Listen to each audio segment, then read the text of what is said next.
好，在萧旭晨跟王沪宁他们见了面以后呢，大陆立刻释出善意啊，要恢复上海居民到金马去游览。上海就有1000万以上的居民，之前有开放福建居民到金马游览，那福建其实现在已经满了，那个马祖已经满了。马祖那个船各方面，马祖当然不了太多人。如果你们去过马祖，我去过很多次啊，都是浮选啊，都是为了选举。很想到4到6月去看那个什么蓝眼泪啊，都看不到，那时候根本订不到机票。你还知道蓝眼泪？我当然知道，根本订不到机票，找旅行社根本订不到机票。哦，这个赵先不但知道马祖有蓝眼泪，他还知道马祖的出生率很高。不错，马祖是唯一台湾各县市出生率最高的地方。我去浮选，我就赞美他们，我说马祖真不错，台湾各县市都要向你看齐。他们才几千人而已。不是，他的县长就说了，因为我们晚上没什么事情做，马祖晚上没什么事情做，拼命生孩子啊。然后治安又很好。金门比较大了，金门去可以容纳观光比较，不过至少是一个善意啦。所以台湾旅卫都说，其实哪是金马，希望台湾也能够开放，直航班机多一点啦，少一些限制嘛哈。台湾去年光旅游的逆差就是我们到国外花的钱跟我们收入的钱7000亿台币，7000亿什么钱啊？所以大陆客如果来，起码可以多将近2000亿台币也好嘛，2000亿干什么不好呢？哦，好吧，这个国台办说呢会积极支持，乐见其成，就是上海居民游金马了哈，因为大陆现在不去日本了，所以搞不好到金马去好了。好，那另外呢，陆委会说你不要只说不做。真的要来哦，不能不来哦。那另外呢，民进党团说这是共产党掐人的脖子当政治筹码。你一方面说我就不懂，你一方面说你是掐脖子，一方面说不要只说不做，那你到底要他来还是不来呢？到底要掐脖子还不掐脖子呢？好，那么国台办就是民进党哈，解除阻挠禁限，就你不要阻挠大陆人去，你不要阻挠，你现在就阻挠哦，这个直航班次也是很多不开哦等等。那蒋万安说，大家要做出智慧的决定啊。那另外呢，这个国台办要台湾取消不合理的限制，因为两岸航点还没有完全恢复，很多地方还没有直航，要转机就很麻烦嘛。我们看一下。地方观光带来好消息，因为大陆宣布恢复上海居民到金门、马祖旅游，期待更多陆客造访，但担心金马并非上海人旅游重点，如果没有配套，效益恐怕有限。因为根据金门县府统计，去年入出境陆客数超过19万人次，但连江县府统计全年大约只有7000名陆客。地方民众感叹，金门如果来100位陆客，马祖可能只有个位数，马祖更像孤岛中的孤岛。既然只开放福建跟上海市2个当地的居民，我们也期望说他能够都逗留在金门1个晚上，2天1夜的行程来做包装。旅游业界喜忧参半，因为上海旅客到金门大约只安排1天短暂停留。坦言，上海人对台湾本岛期待高于对金门的兴趣。对大城市旅客而言，金门的吸引力未必明显。但2024年台北、上海的双城论坛上，上海副市长华元就说将恢复上海陆客团赴台旅游，并强调来城市一定包含台北。当时和现在，台北市长蒋万安都正面看待。两岸之间的观光交流都是好事。那我想大家都应该做出有智慧的决定。但两岸观光旅游小两会始终未能就此协商。陆委会表示，上海居民必须先到福建，再搭小3通客船到金门、马祖，希望对岸不要只说不做，再活络小3通的旅游市场。但实际成效有待观察。来自于。其实这个我们看到刚刚就特别讲到，到底陆委会是要大陆去做这件事情，还是民进党不想要大陆让台湾能够收到更多的这个陆客呢？其实我就想问陈培瑜今天如果你想要参选金门县的县长的话，你更应该要去思考的是，如果我们不开放这些观光客来，那你帮金门人想办法，你帮马祖人想办法，增加他们的观光收益啊。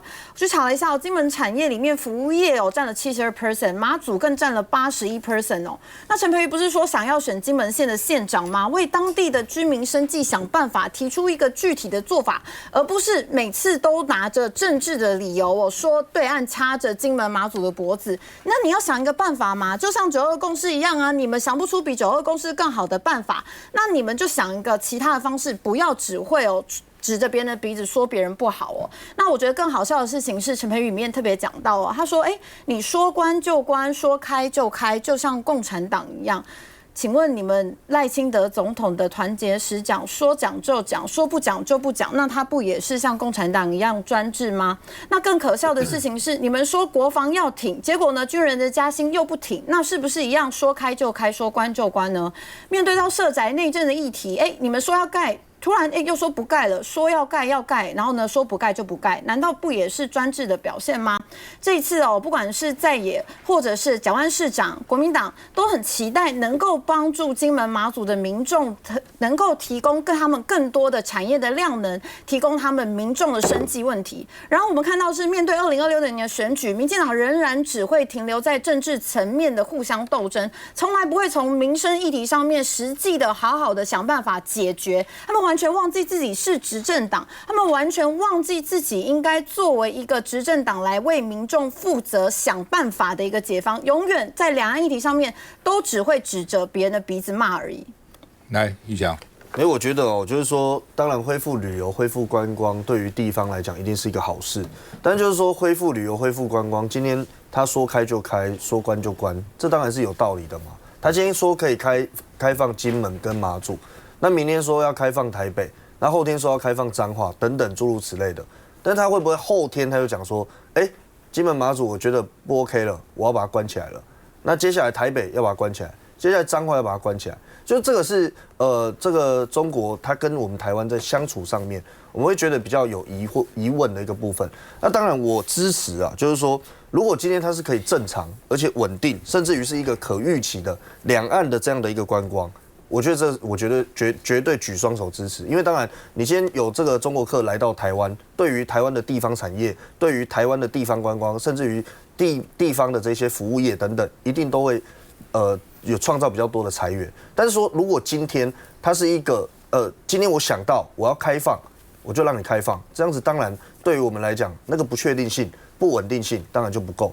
那当然要讲到说两岸之间的交流里面，其实因为现在国民党不断的在提到9·2共识的问题，不过我们要特别讲，就是说为什么民进党会一直认为9·2共识是有疑虑的，主要是在2019年的时候，当时习近平在发表这个告台湾同胞书40周年，当时他很明确的去定义。推动两岸关系，推动两岸双方在一个中国原则基础上，达成海峡两岸同属一个中国，共同努力谋求国家统一的9·2共识。也就是因为这样子，我们才会不断的对于9·2共识的这个要达成国家最终统一的这样的一个理念，我们会觉得是有疑虑的。所以现在如果说老共那一边，他们对于9·2共识，他现在看起来好像想要换另外一种说法。但那可能要透过习近平这边来讲，因为如果今天只是王沪宁来讲，这个当然没有办法代表整个这个中华人民共和国。那当然国民党要去配合这个中国共产党他们的一个说法，我觉得如果今天习近平愿意站出来讲说9·2共识，他要换一个说法，那我觉得大家可以再来谈。但9·2共识没有换一个说法呀。这个实现统一本来就是大陆一再提的嘛，哈。今天民进党犯的错误是在于是说。习近他是故意的，哈，就是习近平呢从来没有说9·2共识呢就是1国2制啊，在这样的情形之下呢，从蔡英文时代开始呢，就不断的去把那些做一个错误的这个连结，然后这个积非成是，他觉得谎言呢说了100遍就成为真理了，所以说在这样的情形之下，民进党呢一直在强调什么各表一中，一中各表，郑丽文上来之后呢，空间变小了。其实对于民进党来讲，你就是不接受一中啊，你不接受一中的情形之下，不管他是各表一中或一中各表，对民进党来讲都没有差别嘛，哈。我觉得赖清德呢今天呢其实是很苦闷的哈，他心里面呢想要的是台独，但是他不敢。然后呢，他口口声声呢，当这个陆委会的主委啊，陆委会那边或是赖清德那边说啊，接受9·2共识就是消灭中华民国，他也没有诚心的要接受这个中华民国，他只是不得已把中华民国拿来当他的遮羞布罢了。我觉得赵先呢，在他的这个书啊《70少年》里面啊，提到了一段呢，我觉得还蛮重要的。对于两岸关系来讲啊，就是当两岸两会在1992年达成了9·2共识，它解决了两岸这个事务性商谈的相关的问题之后呢，大家才可以好好的来去进行这些事务性的谈判嘛，否则两边呢坐下来呢，就是一这样就要讲什么一个中国啊这些问题，所以92共识呢，它就是在国统会通过的有关于一个中国定义的84字的这样的一个基础上，它是根据中华民国宪法而来的。那赵先提到的就是说，大家都在一直在两边一直在吵，到底是你的中国还是我的中国啊？台湾跟大陆呢是属于中华民国，然后还是说台湾和大陆呢是属于中华人民共和国？这边吵不完，所以他那时候呢他就提议一个，就是大陆和台湾同属中国，同属一个中国，对不对啊？然后经过了双边的一个很长时间的沟通之后呢，后来那个时候呢，就是大陆的外长哈，就是钱其琛，他也是对台工作小组的这个副组长，他在接受联合报访问的时候，就做出了非常重要的这样子的一个陈述，而这样子的一个陈述呢，也变成是两岸呢未来在处理两岸关系上面的同一个准则，就是说台湾和大陆同属一个中国。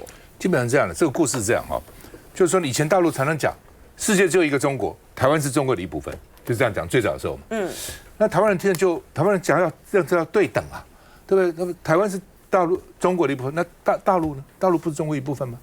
所以当时有一个大陆朋友哈，跟高层关系很密切，我就跟他讲，我说你们这样讲不公平哦，我们台湾人处处就要讲对等啊，所以呢，世界只有一个中国。你们说中华人民共和国，我们中华民国，好吧，现在不谈定义了，不去吵这个了。世界只有一个中国，台湾是中国一部分，大陆也是中国的一部分。我告诉你，大陆的事情哦，他要达成一个共识是非常困难的。所以台湾今天常常，因为台湾是很快就，台湾今天上讲了，明天就可以变的。大陆不是这样，所以大陆人看大陆搞政治，看台湾搞不懂台湾搞什么鬼，说变就变。我们说变就可以变了。他们不是啊，他们要哇，这很不容易啊，搞乱天接受92共识。大陆原来是不接受92共识的、啊，后来也是经过这第一个看到民进党反对，民进党为什么反对92共识？第二个，他们也是讨论过以后，好不容易定掉，他们同意92共识。你像他改它很困难的。我提议说，世界只有中国，大陆及台湾都是中国的一部分。他们在内部搞了1年，刚刚来讲钱其琛才讲1年哦，所以他。就跟日本人一样，日本要共识也是很难的，整个公司上下要讨论半天，没有人反对才有共识的。所以呢，体制不同，想法不同哦。民进党每天讲你改啊，你改，他怎么改啊？哦，而且事实上各说各话，不是很适合我们台湾中华民国的利益吗？所以他原来是不赞成的、啊，什么给你各说各话。但是后来总是大家互让一步，政治不就是这样吗？大家互相让一步吗？休息一下再回来。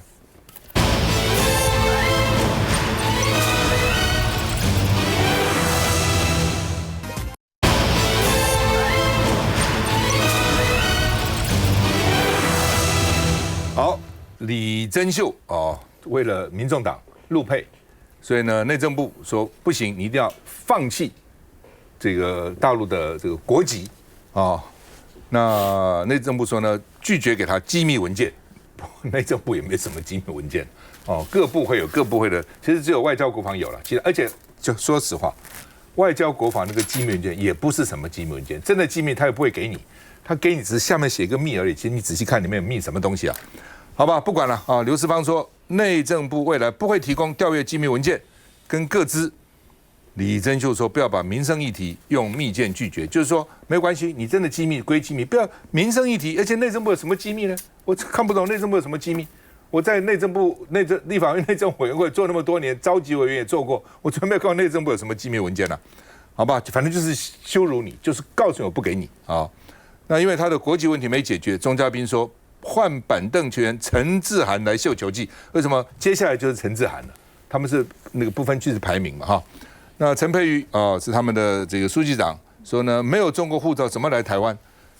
李珍秀是最大诈骗集团，奇怪，他拿中华民国护照，不是到台湾不需要他的护照，就像我们到大陆也不需要我们的护照啊，你这个台胞证啊，它也是个入台证啊，两岸之间就是因为互不承认。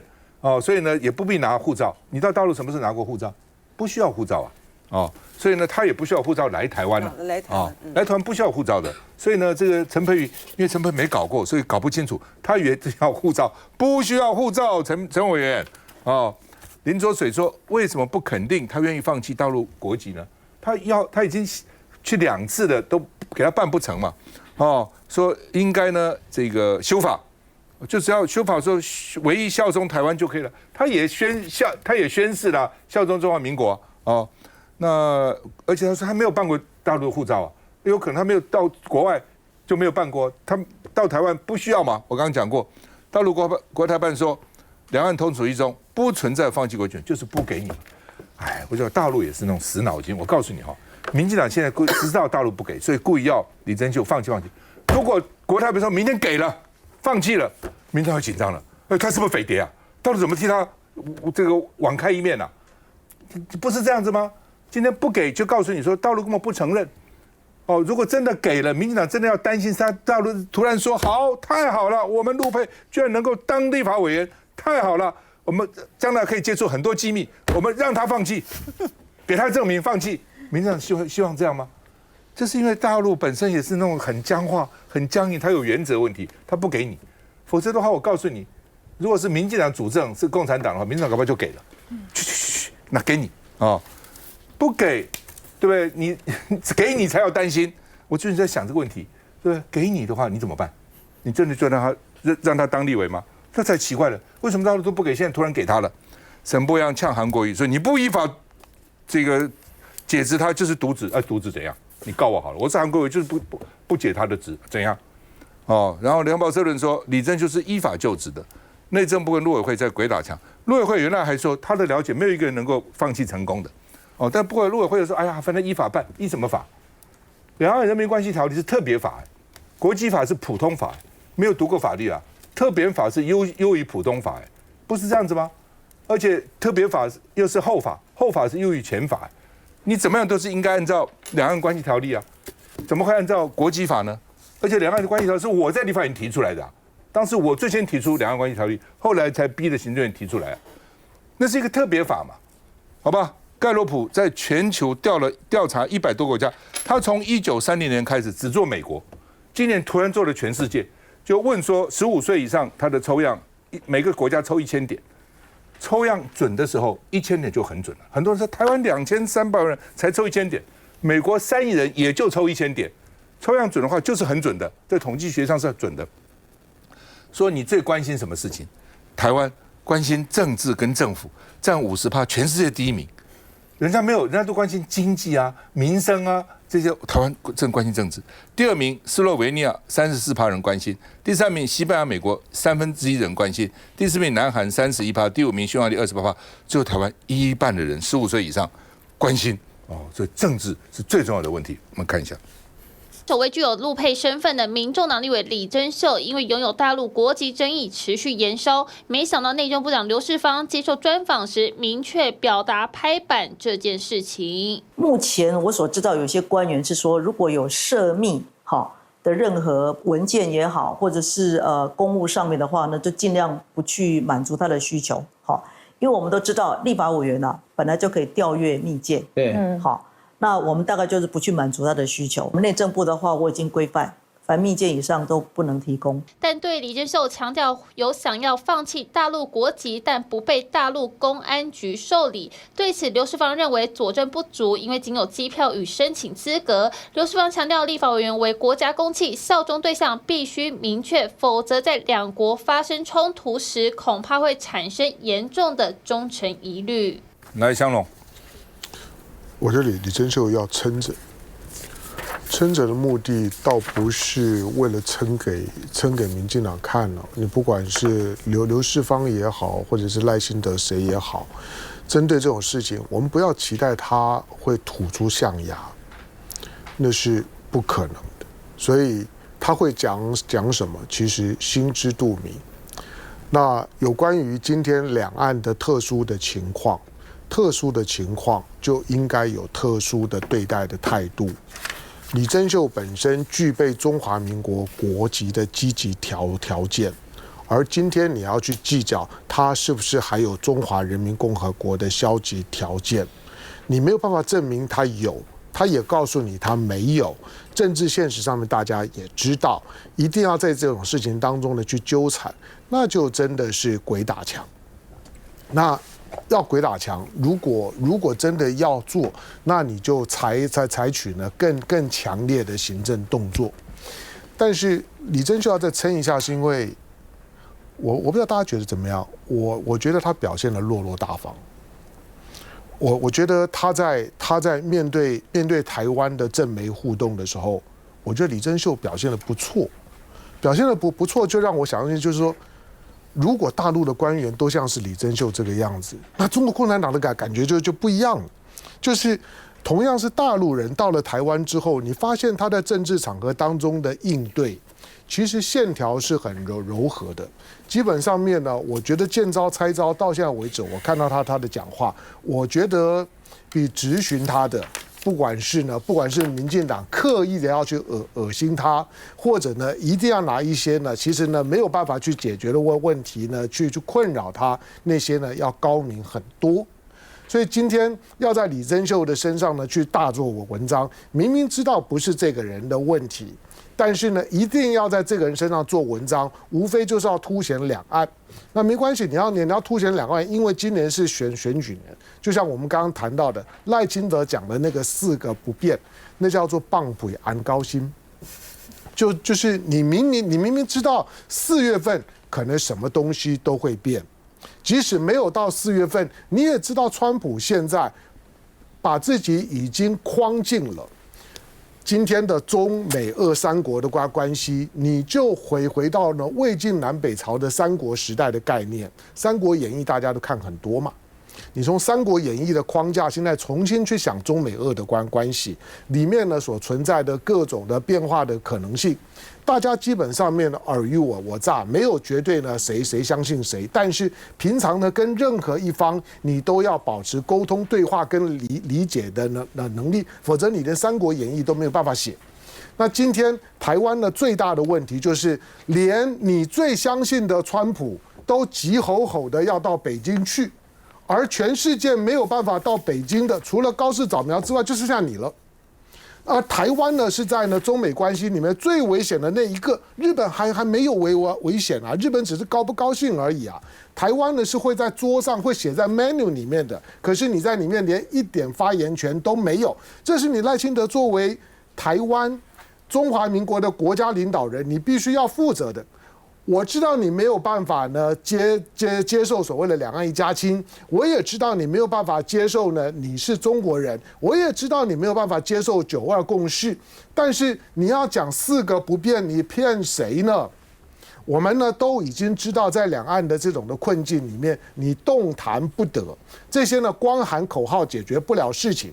我也可以能理解，这个时候4月份，如果呢川普真的把台湾呢当作是伴手礼，借你赖清德向上人头一用，然后呢去北京呢跟习近平见面，接下去呢年底的9合1选举，你民进党就崩盘了。去年我就已经讲到现在，我说现在的国际形势对国民党太有利了，对你民进党太不利了，你民进党动弹不得。